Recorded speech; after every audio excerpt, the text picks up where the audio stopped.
First off, just want to wish everybody a happy Thanksgiving. This is always a fun week, and we all have so much to be thankful for. I know I do for sure. We had a great open week. It was really nice having an open week this late in the year. I can't remember since my time at Clemson that we had one of these, but really to be able to go back and kind of look at yourself 11 games in, everything that you have on tape. Was really nice for our staff, and felt like our players did a really good job with the extra time, kind of studying themselves, and obviously South Carolina, and just really good week of meetings and practice. And then getting ready for South Carolina. This is always a exciting week for players and coaches. Anytime you're part of a rivalry game, I've been fortunate to be on the sidelines as a coach's kid, player, coach's kid, and then a coach. So I think this is my 26th game going into it. So always something you look forward to around the year for us. Obviously, this is one of our team goals and kind of a season of its own. Probably the biggest thing that stands out watching South Carolina's defense is their front. They played well all year long. Physical guys, move very well. Number 3's had an outstanding year for them, and is definitely a guy that you got to know where he is at all times. And then, I think their secondary is very active. 24 is a long corner that can create some issues for you if you don't use good release technique. And playing down there is always a great environment, and I know our guys will be excited about the challenge this Saturday at 12 noon.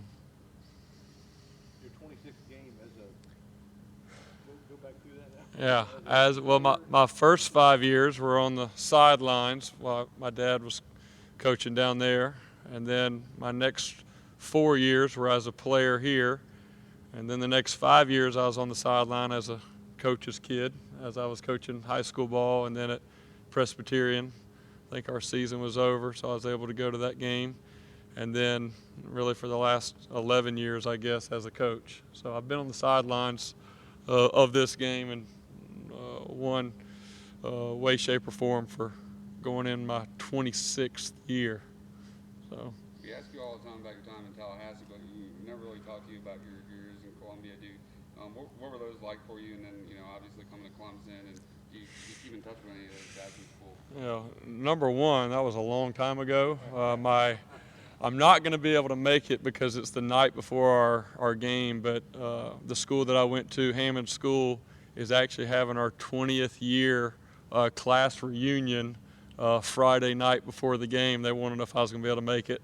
And unfortunately, with it being playing the next day, I'm not going to be able to make it. But, really that's what I remember the most is just I had a great experience down there.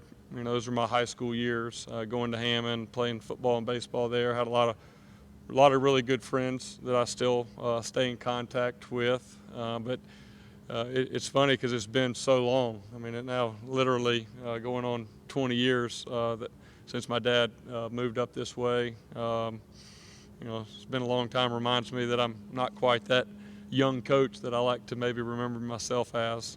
But those are probably the biggest memory. Then the one thing that I talk about a good bit every time we get ready to play South Carolina, but just the year that I had Tiger Paws painted on our driveway when my dad was coach at South Carolina. That was a memorable morning for sure, and just kind of speaks to the rivalry. And it was up until I think last year was the first time that I actually had somebody admit they were the ones that came in the middle of the night from Clemson to paint those Tiger Paws.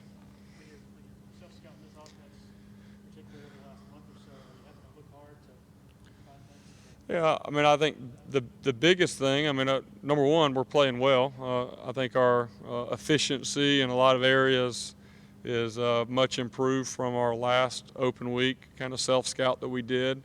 I think the biggest thing is just after 11 games, you start to have tendencies in formations with motions in certain situations, certain third downs. So it's really kind of studying, what are they looking at when they're studying us on third down? What are they looking at when they look at us in certain formations, 10 personnel, 11 personnel, 12 personnel? and then maybe taking some time to come up with some plays to counter, what they're going off of. I think that was probably more than anything what we tried to do with the self-scout this time. Jeff, you guys have an uncanny habit of dominating the last 4 minutes of the first half and the first 4 minutes of the second. Is that a particular point of emphasis beyond what you think most teams do with that? Yeah, I mean, Coach Sweeney definitely talks about that, and we talk to our offense about, that middle eight, which is what you're talking about, last 4 quarters of the second quarter and first 4 quarters of the third quarter. And I mean, when you can score points before you go in at half, I mean, it really, is huge. Just kind of setting the scene for the second half, and just the momentum that you have going into halftime, the way your guys feel, and probably conversely how they feel on the other side when they give up points right there before half, and then really kind of looking at that third quarter very similar to how we look at the beginning of the game. Really get out there and you want to. You want to score points, you want to make a statement, you want to be able to kind of get ahead, if you will. But the best teams that I've been around, the best offenses that I've been around, we've played really well in those middle eight. And I think we've done that this year, especially the second half of the year. How do you do it, though? It seems like it's easier said than done. Yeah, well, I think part of it is being able to make adjustments, both in the first quarter and beginning of the second quarter, and be able to get those communicated to your guys, and for them to be able to go out and act on those. And then obviously you get 20 minutes there at halftime to make some more adjustments, communicate. And I think that's one thing our players do a really good job of is they're able to make adjustments. It's one thing as a coach to be able to see something and all you can do is communicate it to them, but for them to be able to understand what you're saying and be able to, kind of take those words and put it into action, that doesn't always happen. That comes from a lot of really good communication during the week, from them putting in some extra time, studying the opponent during the week, and then obviously, being engaged in our meetings. But I think each position coach, I think, does a good job with their position, after we kind of see how people are going to play us early in the first quarter, and then our players take that information and do a good job making the adjustments. Jeff, with Tavien being here for 3 years and playing in this offense and stuff, do you have to change anything up as far as signals or any of that kind of stuff, or is it pretty different? Yeah, I mean, obviously it's something that you think about. It's this day and age, it's not something abnormal, I guess. It's probably going to happen more and more often with the way that the transfer rules are now. And also for us, we have to think about that every week, because we're in the very similar offense for a long time here. So there's a lot of tape out there. There's a lot of common opponents. These guys played us each year the last few years. So it's something that we always take into consideration. And having an open week again allowed us to be able to make any changes that we'd want to make to how we're getting plays in, those type of things. If you have a bunch of great wide receivers, not having any of them on the Blitnikoff semifinalist list, what does that say about just the fact that you all spread the ball around as much as you do, and the selflessness of those guys? Yeah, I mean, I think I got a lot of talented players on our team, and offensively, I mean, at quarterback, running back, wide out, you go down the list, there's a lot of guys. All I know is our guys have really bought into the attitude that, they're chasing these team trophies, and we've been fortunate to win a lot of those with that being our focus. Sometimes you can look at some of the guys that win those awards, and they're all great awards, but, sometimes they're on teams that are, 8-4, 7-5, and, I'm probably just most proud of the way our guys really have not got caught up in worrying about their stats, which a lot of those awards have to be based off of stats.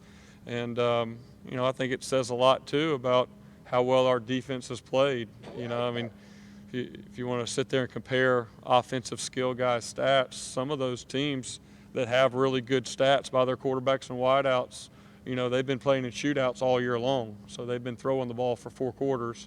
And the way that our season's gone, we've been able to run the ball very well. And when it's been time to throw the ball, like last week, we were able to throw the ball. So I'm proud of how our guys have performed up to this point. And the big challenge is, what matters most is how you kind of finish the year. And last year we had a really special year because our best players played well at the end of the year. And, that's our expectation this year as well. It seems that South Carolina struggles a bit more offense and defense. I guess against Georgia they gave them some problems. What does their defense do to kind of create problems? Yeah, like I said earlier, I think their defensive front is very talented, and they've created issues for most everybody that they've played this year. They're more physical, and I think they play harder than maybe they have in the past. I think number 3, like I said, has been a problem for everybody all year long, and he requires a lot of double teams, which allows some of the other guys to get some one-on-one matchups.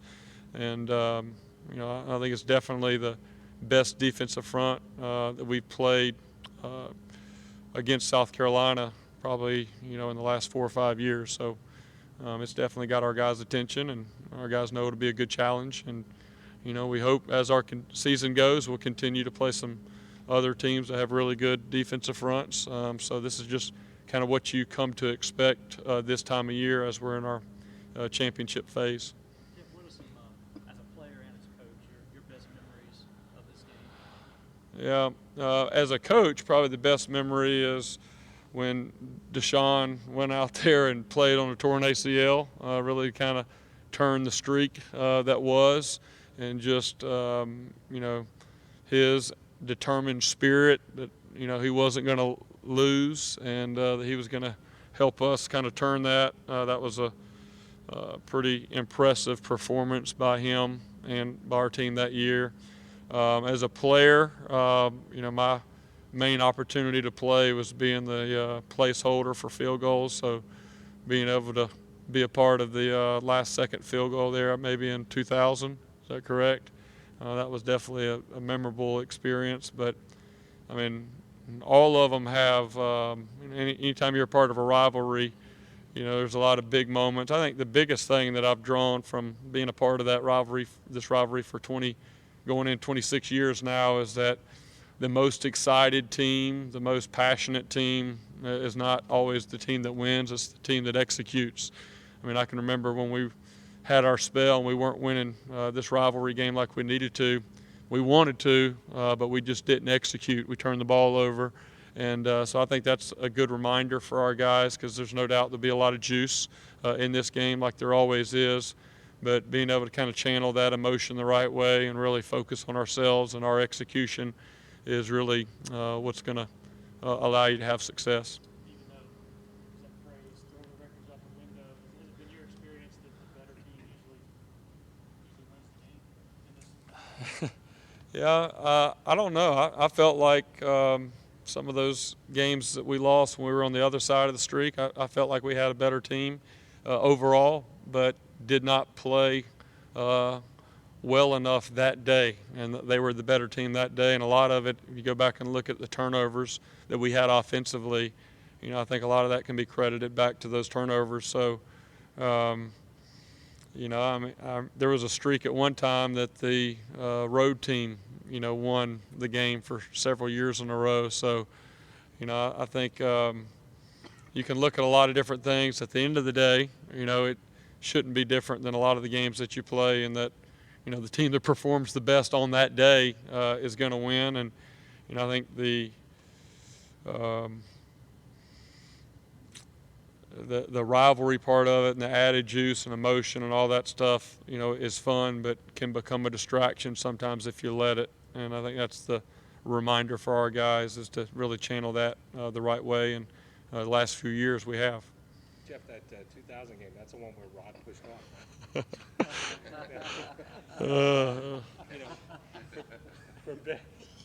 For better or worse, the narrative this year has been that you guys are great and the rest of the SEC has some issues. Is this the kind of year, the time of year, when you can look at maybe some of these ACC, SEC games and say, it'd be nice if we can get a couple, our league can get a couple. Yeah, I mean, I think that that storyline for me, I know is just kind of I'm over with that. I know there's, before we won the championship in 2016, that was a heavy storyline for several years, and then I think, what we've been able to do 2 of the last 3 years is kind of put that to bed, and we haven't really made it our one of the goals of our year or whatever to prove the ACC's worth. I think every year you can point out teams, and all I know is every week that we come out and prepare as coaches, I mean, there's no weeks that we go in and say, well, we're guaranteeing a win. We can go home early tonight. I mean, we're putting in a lot of work. These players are putting in a lot of work, and I think really maybe our success that we've had in our league speaks more, in my opinion, to our guys' consistency and preparation than it does maybe to the opponents and who we're playing. But there's no doubt, whenever they have a chance to have crossover and get to play teams from other leagues, it's probably a little bit easier to to be able to kind of see some differences each year.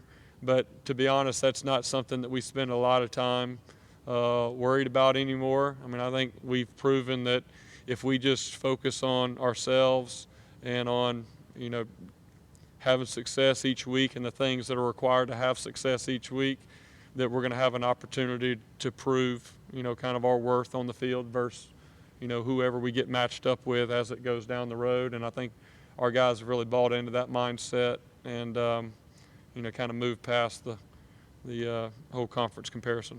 As you're putting together a game plan, is Javon Kinlaw just kind of one of those guys that pops as far as we got to figure out how to get help on that guy? That's a guy that we don't want to let beat us as far as the individual. Yeah, I mean, I think anytime as a coach, as you're watching video, you want to see if there's, a really talented player that you need to spend a little extra time accounting for, whether it's a defensive lineman, sometimes it's a corner, sometimes it's a linebacker, something like that, and just go through all of your, if it's a defensive lineman like it is with Kinlaw, go through all of your protections and make sure, and all your run game schemes, and make sure that you're putting your guys in the best opportunity to be successful. And I think the biggest thing, I mean, we've playing the teams that we've played the last few years with veteran offensive line, we've played some talented guys.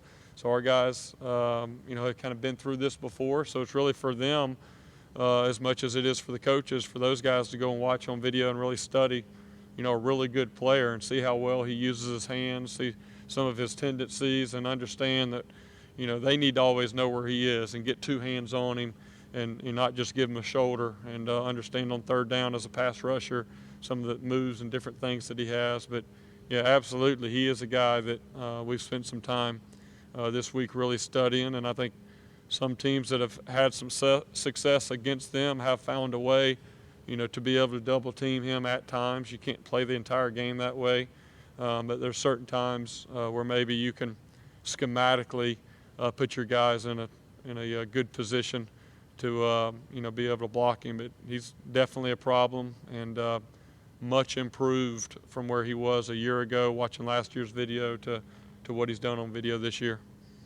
Jeff, what area do you think Trevor's improved on the most in season this year? I mean, the easy answer is just making, eliminating those 2 or 3 bad decisions that he made earlier in the year. But I think probably the thing I'm most proud about has just been his consistency in his preparation, consistency in his mindset. I mean, obviously, being as talented as he is and playing on a team like Clemson at the position that he's played, there's going to be a lot of critique and a lot of talk out there every single week. But to be able to find a guy his age that, really does not allow any of that talk, or doesn't allow maybe his performances, his positives, his negatives, does not allow that to affect the next week, his preparation. I think just the consistency that he's played with all year long has probably been the most impressive. I think he's done a really good job of using his legs and knowing when to extend plays and when to take off and run. But I think he's done an excellent job, just the way that he's graded out for us these last 4 or 5 weeks, and making the right decisions, and also done a really good job checking the ball down to the back and understanding every throw doesn't have to be a deep ball down the field, which obviously he makes plenty of those, but being able to find the back and really manage the game with good decision making, that and just the consistency of his preparation and his mindset all year has probably been the biggest takeaways. What does Feaster mean to you? I mean, you get a chance to see him now on Saturday, and you spend a lot of time Yeah. with you and his family. Yeah, I had the opportunity to recruit Taven for really 4 years since his 9th grade. Biggest thing I think about is he did everything that we asked him to do while he was here. I mean, he was a joy to coach. Went to work every single day. Was very consistent as a player. Did everything we asked him to do off the field with his academics, and everything that you want in a player. So, those are kind of my memories and thoughts of him during his time here. Obviously, just been able to see flashes, but obviously he's done a good job for them this year, and it'll be a little different seeing him over there on the other side. But it kind of is what it is, and luckily we'll be all focused about our offense and trying to go play the best game we can play, and look forward to being able to see him after the game, tell him I'm proud of him. All right, thanks, Yep. Coach. Thanks.